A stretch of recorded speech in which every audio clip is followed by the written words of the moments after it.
Bonjour à toutes et à tous, les amis, c'est 25 et aujourd'hui on se retrouve pour l'épisode 194 de On en parle. Et aujourd'hui nous allons parler du film The Amazing Spider-Man, le premier sorti en 2012, il me semble si je ne me trompe pas. J'ai révisé hier bien sûr. Avec l'acteur non pas Tobey Maguire, l'habitude avec les 3 derniers épisodes dont on en parle, avec l'acteur Andrew Garfield. Rebooté bien de l'univers de Spider-Man avec cette nouvelle duologie parce qu'il n'y a que 2 films. Même s'il devait y en avoir 3 de base, mais bref, on divague. Commençons tout de suite par le résumé du film. Bon, classique, Spider-Man, morsure d'araignée, Tom, tu sais. Cette fois-ci, on ne suit pas Peter et MJ en tant que... Enfin, il n'y a pas MJ tout simplement, en tant que femme dans le film. À la place, il y a...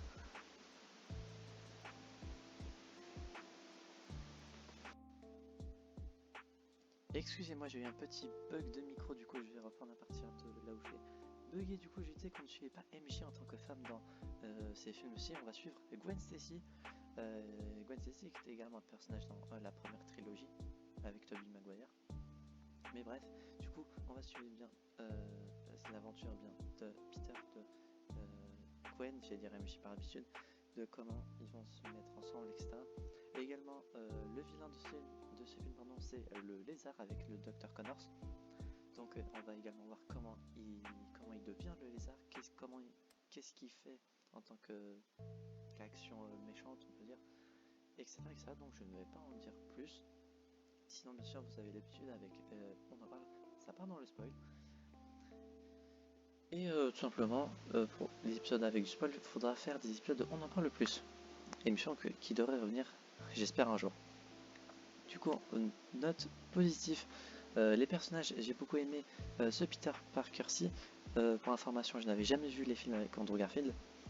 Donc les films The Amazing, c'est une totale découverte par rapport à ceux avec Tobey Maguire où j'avais quelques souvenirs, mais très vite fait parce que j'étais petit quand je les ai vus.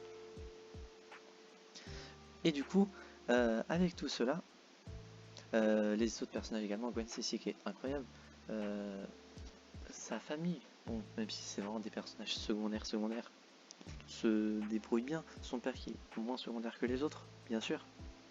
Ceux qui ont vu le film auront compris. Également le Dr Connors qui est intéressant en tant que lézard. Juste le visuel qui est un peu bizarre. Je sais pas, au niveau de la peau, je sais que c'est censé faire lézard, mais je sais pas, ça fait un peu bizarre pour moi. Je saurais pas comment définir ça. Mais sinon, Flash Thompson qui est également un bon personnage. Au début, bon, il est pas méchant pour être méchant, mais bon, c'est le mec qui bully les autres et après, bah, il est pote avec Peter. Voilà, tout simplement. Voilà, et en note négative, du coup, à part peut-être la texture de peau du lézard, je vois pas ce que je pourrais dire en soi de négatif sur le film. Le fait que Peter également se débrouille avec son propre matériel pour créer les tisseurs, son costume, etc. Au lieu que ça soit naturel dans sa peau, dans son ADN, etc. C'était très cool à voir. Du coup, je pense qu'en note sur 10, je vais mettre 8,5 comme Spider-Man 1 et 2, je crois. Non, ou c'était le 2. Je sais plus, je sais que dans tous les cas, il y en a un qui est à 8 et les autres à 8,5. Donc, j'ai autant aimé ce film que les autres, donc je vais aller sur un petit 8,5 comme les autres. J'espère que cet épisode de On en parle vous aura plu. Si c'est le cas, n'hésitez pas à vous abonner, à mettre un petit pouce bleu. On enchaîne les épisodes de On en parle sur Speedrun parce que pour No Way Home, je me suis mis à jour avec mon frère pour bien les films qu'on n'avait pas vus, voire quasiment pas vus. Et demain, vous aurez l'épisode sur The Amazing 2 et si je me débrouille, soit le jour même, soit le jour d'après, vous aurez celui sur No Way Home. Voilà, j'espère que cet épisode du coup vous aura plu. Si c'est le cas, n'hésitez pas à vous abonner, à mettre un petit pouce bleu. Et on se retrouvera donc du coup, j'espère, la prochaine fois pour de prochaines aventures. C'est Adrien5 et je vais vous dire enjoy.